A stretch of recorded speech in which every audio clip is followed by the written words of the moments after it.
जय श्री कृष्ण दोस्तों। कर्म प्रभाव विष करी राखा, जो जस करहि सो तस फल चाखा। दोस्तों, हम सबके जीवन में सदैव ऐसी स्थिति आती रहती है जिसमें यह निर्णय करना बहुत कठिन हो जाता है कि किसी कार्य को ऐसे करना चाहिए या नहीं करना चाहिए, किसी के साथ ऐसा व्यवहार करना चाहिए या नहीं करना चाहिए। अपने कर्तव्य का निर्णय नहीं कर पाते। ऐसी ही स्थिति कुरुक्षेत्र के धर्म युद्ध के समय अर्जुन की भी हो गई थी।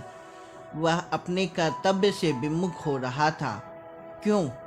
क्योंकि वह अपने दादा, भाइयों, गुरु, अन्य रिश्तेदारों को अपने समक्ष देखता था तो उसे लगता था इन सबसे युद्ध करना गलत है। अपने संबंधियों पे अस्त्र चलाना सही नहीं होगा। कैसे इनके साथ युद्ध किया जाए?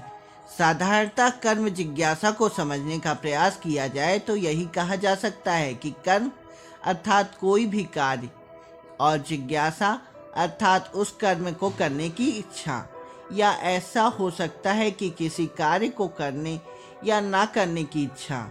श्री गीता जी में किसी कर्म को करने या ना करने की दुविधा के निवारण को कर्म जिज्ञासा का नाम दिया गया है।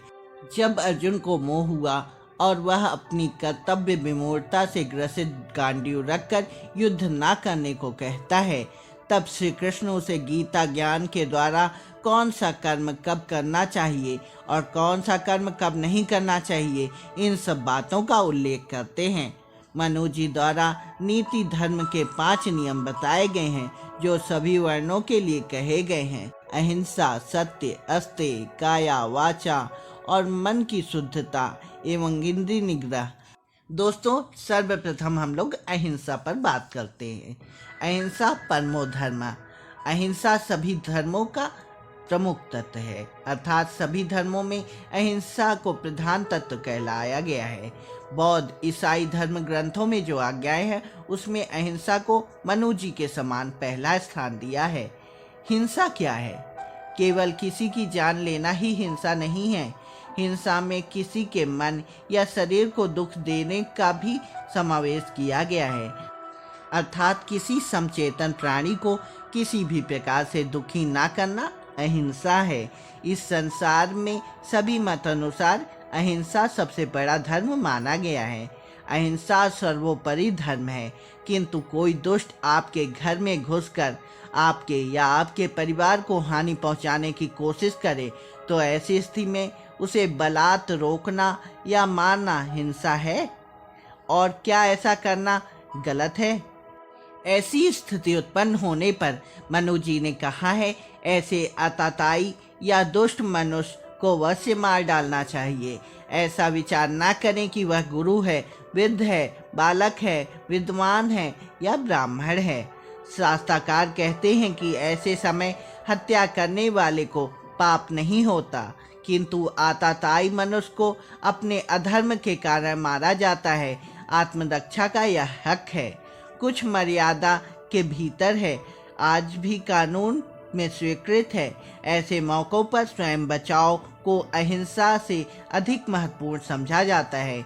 हिंसा में भ्रूण हत्या सबसे बड़ी हिंसा और निंदनीय पाप है। इस जगत में ऐसे सूक्ष्म सूक्ष्मतर जंतु हैं जिनका अस्तित्व यद्यपि नेत्रों से देख नहीं पाते, तथापि तर्क से सिद्ध है कि ऐसे जीव जंतु होते हैं। यदि हम पलक भी हिलाएं तो उनका नाश हो जाता है। ऐसे में यदि हम कहते हैं कि हिंसा मत करो तो क्या लाभ है? तभी एक बात बताई गई है, इस जगत में कौन किसको नहीं खाता। जीवो जीवस्य भोजनम, यह नियम सर्वत्र दिखाई पड़ता है। आपातकाल में तो प्राणशयादिमिदम सर्वम, यह नियम स्मृतिकार को नहीं अपितु निषदों में भी स्पष्ट कहा गया है। यदि सब लोग हिंसा छोड़ दें तो छात्र धर्म का क्या होगा? यदि छात्र धर्म नष्ट हो गया तो प्रजा का रक्षण कैसे हो पाएगा? अर्थात अभिप्राय यह है कि जैसे नीति धर्म के समान नियमों से ही सदा काम नहीं चलता। यद्यपि अहिंसा प्रधान तत्व है धर्म का, किंतु इसमें भी कर्तव्य अकर्तव्य का सूक्ष्म विचार करना पड़ता है। अहिंसा धर्म के साथ दया, शांति आदि गुण शास्त्रों में कहे गए हैं, किंतु सभी समय शांति से काम नहीं होता।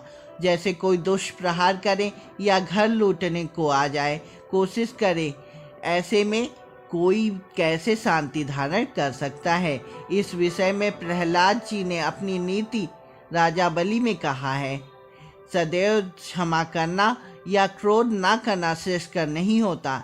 इसलिए हे तात, पंडितों ने क्षमा के लिए कुछ अपवाद कहे हैं, कुछ अवसर बताए हैं क्षमा के लिए।